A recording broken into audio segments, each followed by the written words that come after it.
একবারে দামি কথা। অ্যাপেলো, চেন্নাই, ব্যাঙ্গালোর, ভেলোর ডাক্তার দেখাতে যান, প্রদীপ পালের কথাটা মিলিয়ে নেবেন। ডাক্তারবাবু টেবিলের দিকে তাকাবেন, কৃষ্ণের ছবি। যে জাতির ডাক্তার সেই জাতির ভগবানকে তারা ভজনা করে। আমি একবার গিয়েছিলাম, একজন ডাক্তারকে দেখাচ্ছিলাম, উনি দেখলাম টেবিলে কৃষ্ণের ছবি রেখেছেন, অথচ সবচাইতে বড় ইউরোলজি 201টা ইউরোলজি চেন্নাই হসপিটালে, তার মধ্যে 1 নম্বর জায়গায় ফরেন কান্ট্রি থেকে পাস করে এসেছে, আমেরিকা থেকে পাস করে এসেছে। সেই ব্যক্তি চিকিৎসা করবার আগে কৃষ্ণের চরণে তুলসী পত্র দিয়ে চিকিৎসা করছে। লজ্জা লাগা উচিত আমাদের।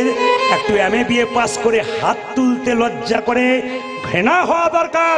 শিখে নিন ওদের কাছ থেকে ওরা কি করলেন আর আমরা কি করলাম। অনুকূল ঠাকুর এত বড় হলো কেন?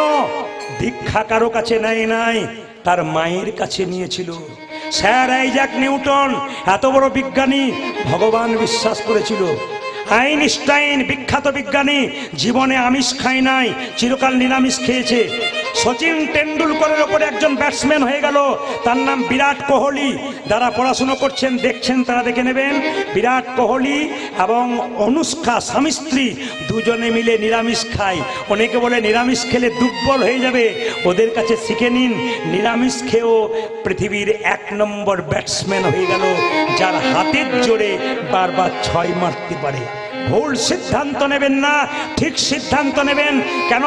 নিরামিষ খাবার জন্য শরীরটা তৈরি হয়েছে, আমিষ খাবার জন্য নয়।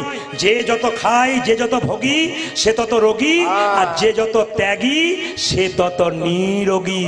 মায়েরা, নবাব হোসেন শাহ যেই না দাঁড়িয়ে আছে, মুকুন্দ সরকার গাইছে আর নবাব শুনছে। কি সুন্দর গাইছো, মুকুন্দ গাইছে। ওগো প্রভু, আমি তোমাকে সোনার মন্দির তৈরি করে দিতে পারলাম না, মন মন্দিরে রাখবো।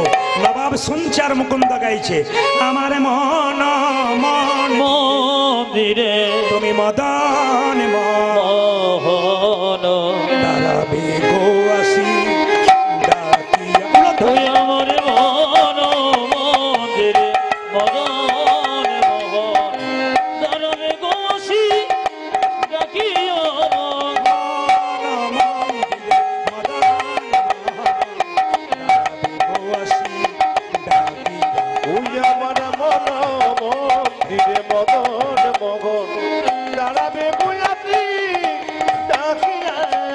কাঁদিয়া কাঁদিয়া তব নাম লইয়া, আমি কাঁদিয়া কাঁদিয়া তব নাম লইয়া। হরি বল।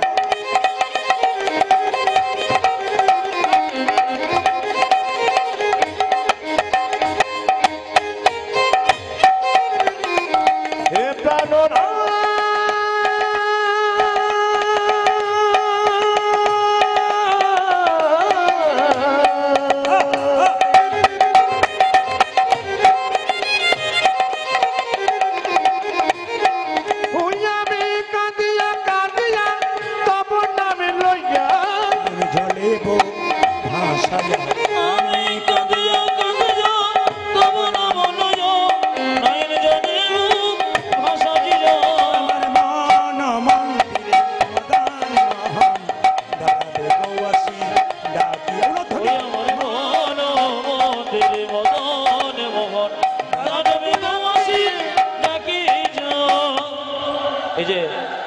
মাঝে ভেতরে আপনাকে ডাকছি, আপনাকে চশমা পরে ওই যে মাঝে আস্তে আস্তে আপনাকে এই যে আপনাকে ওই যে মাঝে ভেতরে ওই যে ওইদিকে তাকাচ্ছেন, আপনাকে ডাকছি চশমা পরে, এই যে আপনাকে ডাকছি, আপনাকে এদিকে শোন, এদিকে শোন, আপনাকে ডাকছি, আপনাকে ডাকছি, এদিকে শোন, আপনাকে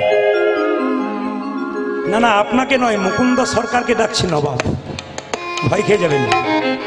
এই যে তোমাদের সবচাইতে গরিবকে এই যে বাবা। কি নাম তোমার? আমার নাম হোসেন ফকির। বাহ, এখানে জাতির কোনো বিচার নাই। কই দেখি দেখি দেখি দেখি দেখি দেখি দেখি জামাটা খুলে ফেলো তো। নবাব মনে মনে ভাবছে, আমি তো ছদ্মবেশে এসেছি ফকিরের সাজে, তুমি আমায় চিনতে পারছো না, জামা খুলতে বলছো। যদি খুলে দিই আর যদি আমার রোগ ভালো না হয় তাহলে দেখবে তোমার কেমন হয়। এই যে কি ভাবছো, হাজার লোক লাইন দিয়ে দাঁড়িয়েছে। আরে জামাটা যে না ভয়ে জামাটা খুলেছে নবাব, মাটির বারান্দাতে গড়াগড়ি দাও। নবাব মনে মনে ভাবছে কালের কাল বর্ষাকাল, হরিণে চারটে বাঘের গাল, নেহাত বেকায়দায় পড়েছি। আরে বাবা আমি সোনার পালঙ্ক ছাড়া শুই না, আমাকে বলছে মাটির আরে ভাবছো কি গড়াগড়ি দাও। যেই না নবাব গড়াগড়ি দিয়েছে অমনি চমকে উঠে বলল, কবিরাজ কি তোমার এখানে ওষুধ দেওয়া থাকে নাকি? বলে কেন গো? যেই না আমি গড়াগড়ি দিলাম আমার অর্ধেকটা পেটের রোগ ভালো হয়ে গেল। মুকুন্দ বলল, সবাইকে দিতে দিতে এক আধটু পড়ে যায়, তোমার হয়তো কাজে লেগে গেছে। ওই দেখি দেখি দেখি দেখি হাঁ করো তো। যেই না নবাব হাঁ করেছে, মুকুন্দ সরকার ওষুধ দিয়েছে আর নবাবের পেটের যন্ত্রণা ভালো হয়ে গেছে। কি শিখলেন? যেই না মাটিতে গড়াগড়ি দিল অমনি নবাবের অর্ধেক পেটের যন্ত্রণা ভালো হয়ে গেল। তত্ত্ব কি বলল? ভক্ত পদ ধুলি আর ভক্ত পদ ভক্ত ভক্ত শেষ হয় তিন মহাব। যেখানে হরিনাম হয় সেই জায়গায় কোনো ভক্ত যদি কীর্তনের শেষে একবার হাগৌরি বলে গড়াগড়ি দিতে পারে, তার শুধু দেহ রোগ দূর হয় তা নয়, তা নয়, তার ভব রোগ দূর হয়ে যায়, ভব রোগ দূর হয়ে যায়। তাকাবেন তাকাবেন, আমি শুধুমাত্র প্রত্যেকটা উদাহরণের দ্বারা বলে দিই, আপনারা শুনবেন।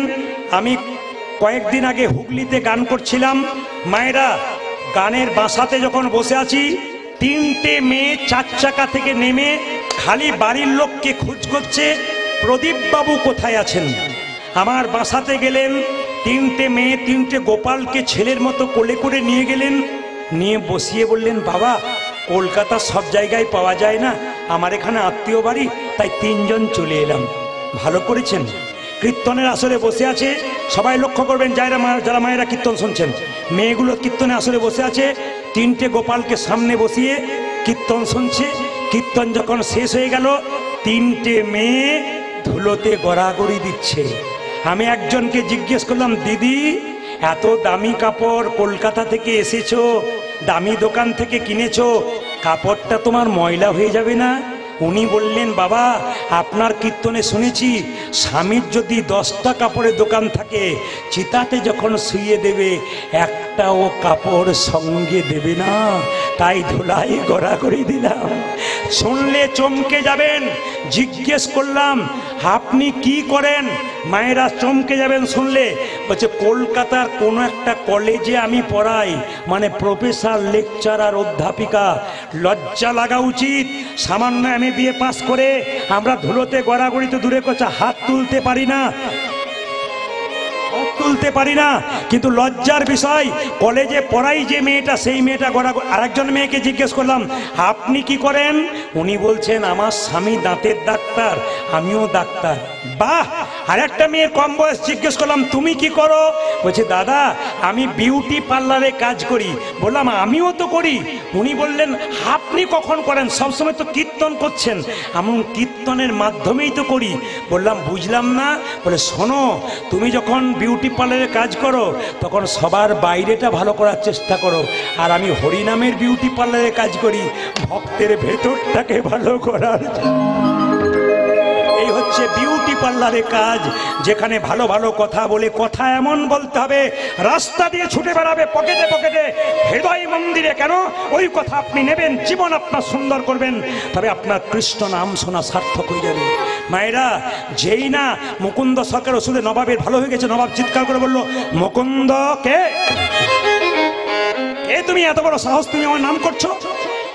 আমি হলাম সারা বাংলার নবাব হোসেন শাহ। নবাব, আমার অপরাধ হয়ে গেছে। না না, অপরাধ তোমার হয়নি, তোমাকে পরীক্ষা করতে এসেছিলাম তুমি কত বড় কবিরাজ। সত্যি তুমি বড় কবিরাজ, তোমাকে এখানে রাখা হবে না, তুমি আমার গৌড়ে চলো মালদাতে। মায়েরা, রাত্রিবেলায় মহাপ্রভু মন্দিরে মুকুন্দ বলছি, প্রভু বলে দাও, তুমি তো বলেছিলে গরিবের বাড়িতে হরিনামে দিতে, তুমি তো বলেছিলে গরিবের চিকিৎসা করতে, তুমি তো আমাকে মুসলমানের বাড়ি যেতে বলনি। আমি কি করব? সঙ্গে সঙ্গে ভগবান মহাপ্রভু আকাশবাণী করে বললেন, মুকুন্দ, ঈশ্বর যা করে তা, জোরে বলুন, মঙ্গলের জন্য। আমি শুনতে চাই, জোরে বলবেন, ঈশ্বর যা করে তা। একটু জোরে বলুন, ঈশ্বর যা করে তা। এবার চুপ করুন, আমি যা বলবো এবার বলবেন। আপনার ছেলে মাধ্যমিক পরীক্ষায় ফেল করেছে, আমি যদি কাছে গিয়ে বলি ঈশ্বর যা করে তা মঙ্গলের জন্য, কি বলবেন? বাজে বকবেন না। তাহলে ভালো হলে মঙ্গল, না হলে অমঙ্গল। মায়েরা, মুকুন্দ সরকার গেল নবাবের বাড়ি মালদাতে, কিন্তু মুসলমান মানে কি? সৎ ইমান। মুসলমানের সৎ মান মানে ইমান। নবাব হোসেন শাহ সৎ মানুষ ছিলেন। তিনি বললেন, মুকুন্দ, তোমাকে নিয়ে এলাম, কি করতে হবে? বলে, শোনো, আমাকে একটা সুন্দর মন্দির তৈরি করে দাও, আমি গোপীনাথের ভজন করব আর জীবের দ্বারে হরিনাম দেবো। বলছে, বেশ, তোমাকে তাই দিলাম। মুকুন্দ সরকার গোপীনাথের ভজনা করছে। মায়েরা মাথায় কাপড়গুলো নিন, সবাই সবাই মাথায় কাপড়গুলো নিন, প্রেম সে ভক্তি করে বসুন। মুকুন্দ সরকার গোপীনাথের ভজন করছে, আর পেছনে শুনবেন ভালো করে, পেছনে একটা মেয়ে তাল পাতার পাখাতে হাওয়া করছে। কোন পাতা বললাম? জোরে বলুন, তাল পাতার পাখা। তার মধ্যে ময়ূরের পালক। মুকুন্দ কীর্তন গাইছে, আপনার সবাই উলুদ হয়ে দেবেন। কি গাইছে? আমার কানু সে বিনোদ, কানু সে বিনোদ, কানু সে বিনোদ, কানু সে বিনোদ, আমার কানু সে বিনোদ, আমার কানু সে বিনোদ, বিনোদ চুরাই, বিনোদ পরিহার, বিনোদ চুরাই, বিনোদ পরিহার।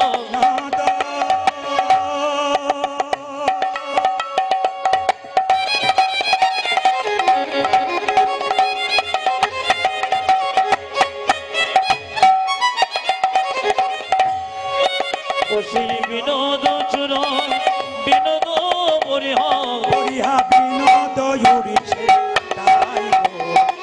বিনোদ জুড়েছে, কানো সে বিনোদ রায় গো, আমার কানো সে বিনোদ রায়, কানো সে বিনোদ রায় গো, কানো সে বিনোদ রায়। বিনোদ ললাটে বিনোদ তিলক, বিনোদ বিনোদ সাজে, আমার বিনোদ ললাটে বিনোদ তিলক, বিনোদ বিনোদ সাজে, বিনোদ ললাটে বিনোদ তিলক, বিনোদ বিনোদ সাজে, বিনোদ ললাটে বিনোদ তিলক, বিনোদ বিনোদ সাজে, বিনোদয় ধরে বিনোদ মুরলী, আমার বিনোদয় ধরে বিনোদ মুরলী, বিনোদয় ধরে বিনোদ মুরলী, বিনোদয় ধরে বিনোদ মুরলী, বিনোদ বিনোদ বাজে, বিনোদ বিনোদ বাজে, আমার কানো সে বিনোদ রায় গো, কানো সে বিনোদ রায়, আমার কানো সে বিনোদ রায় গো, আমার কানো সে বিনোদ রায়। আমি শুধু কীর্তন করছি তা নয়, আপনাদের কপালের দিকেও তাকাচ্ছি। না না, কপালটা দেখছি না, কার ভালো কার মন্দ তা দেখছি না, আমি কপালটার দিকে তাকাচ্ছি। বাবাজি মহারাজের তিলক নিয়েছেন, একজন ভক্ত আছেন সামনে বসে তিলক নিয়েছেন, বাবা নিয়েছেন, অনেক মায়েরা নিয়েছেন, কিন্তু অনেকে নিতে পারেন না। প্রশ্ন করবেন, তিলক মালা নিলেই কি ভক্ত হওয়া যায়? না, বাজার থেকে কিনতে পাওয়া যায়, পড়লেই হলো না গো। তাহলে কি যারা পড়েছে তারা অন্যায় করেছে? পড়া দরকার আছে। এ হচ্ছে মাস্টার। রাস্তা দিয়ে পেরিয়ে যাচ্ছ, কারো পেয়ারা ঝুলছে, পাকা পেয়ারা তুলতে যাচ্ছ, মালা বলছে খবরদার, তোর গলায় মালা, তিলক কি করতে যাচ্ছিস? চুরি করা হচ্ছে না? তাহলে বাধা দিচ্ছে কেন? এগুলো বাধা দেবে, এগুলো মাস্টার, ওগুলো হচ্ছে মাস্টার। চলাকালীন কেউ পয়সা দিতে আসবেন না, এগুলো হচ্ছে মাস্টার। এবার বলে দি মায়েরা, তিলক আপনারা নেন নাই কেন? আমি বুঝতে পারছি, লোকে পাছে কিছু বলে বলে। আমাদের ওখানে একটি মেয়ে 25 বছর বয়স, তাকাবেন, তিলক নেই, তিলক তিলক তো মালা নেই, তো পাশের বাড়ি 5টা মেয়ে বরাবরি করে, বাবারে দিদি হারাধনের বইয়ের কি ঢং দিদি, তিলক নিয়েছে, মালা নিয়েছে, ভগবান বোধে আগেই পেয়ে যাবে। তবে শুনে রাখুন আপনারা, যারা এই সমস্ত মন্তব্য করে তাদের জন্য বলে রাখি, হাতি চলে বাজার, কুত্তা ভুকে হাজার। হাতি রাস্তা দিয়ে যায়, কুকুর ঘেউ ঘেউ করে, হাতি তার দিকে তাকাবে না। তিলক আপনারা কি নেবেন সবাইকে বলে যাই। এই যে তিলক দেখতে পাচ্ছেন, এই তিলকের জন্ম কোথা থেকে একটু সংক্ষেপে বলি। ভগবান কৃষ্ণের মাথা ব্যথা হলো, কোনো মতে মাথা ব্যথা সারছে না, তখন নারদ মুনি বলছে কিসে সারবে?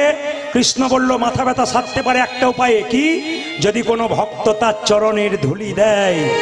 ও মায়েরা, 16,108টা স্ত্রী কেউ দিল না, শেষে গেল কার কাছে? তাকাবেন, রাধারানীর কাছে।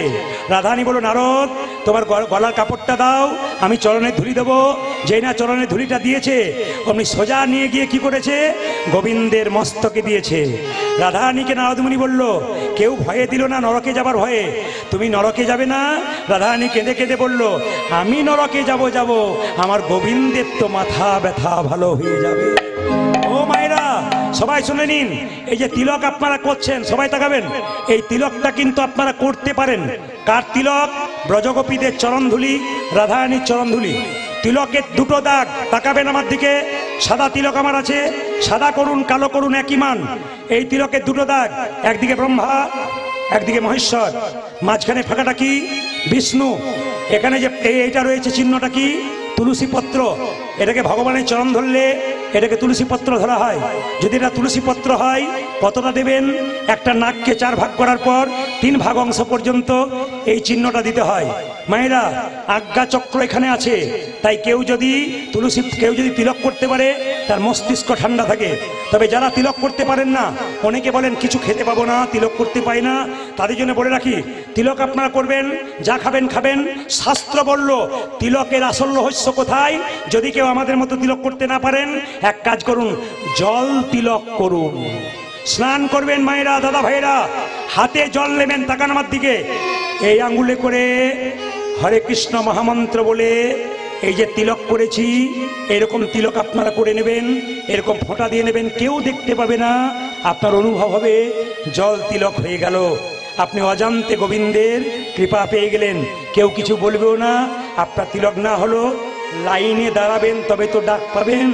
আগে জল দিয়ে শুরু করুন, তারপর এক সময় দেখবেন আপনি নিজেই তিলক করতে শুরু করবেন।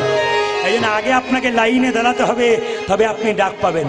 সবাই লক্ষ্য করুন মায়েরা, যে যেখানে বসে আছেন, পদকর্তা বলছে দেখো দেখো, বিনোদ কলাই বিনোদ মালা বিনোদ বিনোদ দোলে, ওতনে বিনোদ গোলাই বিনোদ মালা বিনোদ বিনোদ দোলে, বিনোদ গলাই বিনোদ মালা বিনোদ বিনোদ দোলে, বিনোদ গলায় বিনোদ মালা বিনোদ বিনোদ দোলে, বিনোদিনী বিনোদ গাথুনি, কোন বিনোদিনী বিনোদ গাথুনি, বিনোদিনী বিনোদ গাথুনি, কোন বিনোদিনী বিনোদ গাথুনি, গেথেছে বিনোদ ফুলে গো, গো গেথেছে বিনোদ ফুলে, আমার কানো সে বিনোদ রায় গো, কানো সে বিনোদ ওই আমার কানতে বিনোদ রায়, ওই আমার কানতে বিনোদ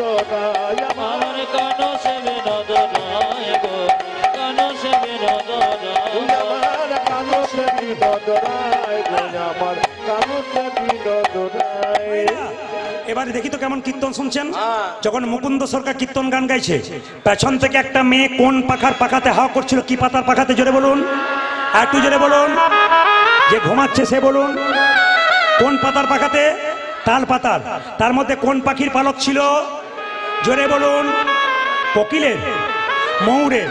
যেই নাম মুকুন্দ সরকারকে নবাব বলেছে, মুকুন্দ পেছন ফিরে তাকিয়েছে, পেছন ফিরে তাকিয়েছে আর চিৎকার করে অজ্ঞান হয়ে গেছে। নবাব বলল কে আছিস? বাবা এমন করবেন না আপনারা, বারবার বলছি এমন করবেন না। এই যে তাকান, কবিরাজ আস্তে, কবিরাজ অজ্ঞান হয়ে গেছে। এ কে আছিস? একটু জল নিয়ে আয় তো। জল এনে যে না মুকুন্দ সরকারের মাথায় দিয়েছে, মুকুন্দের জ্ঞান ফিরেছে। মুকুন্দ, আমি তখন পিছু ডাকলাম, তুমি আমার দিকে তাকালে, অজ্ঞান হয়ে গেলে কেন? মুকুন্দ বলছে শোনো নবাব, মনে মনে ভাবলো জীবনে মিথ্যা কথা বলি না, আজ একটা মিথ্যা কথা বলবো। কি? তুমি যখন আমাকে পেছন ডাকলে, তখন তুমি ময়ূরের পাখার পালকে হাওয়া করছিল, ওই ময়ূরের পাখা দেখে আমি কৃষ্ণ বলে অজ্ঞান হয়ে গেছিলাম। এই কথাটা বললো না, মিথ্যা কথা বললো। কি বললো? আমার একটা মৃগীর ব্যারাম আছে। নবাব বলল, মুকুন্দ তুমি হয়তো জানো না, আমার রাজ্যে একটা নিয়ম আছে, এখানে কেউ মিথ্যা কথা বললে তার জিভটা ছিঁড়ে নি।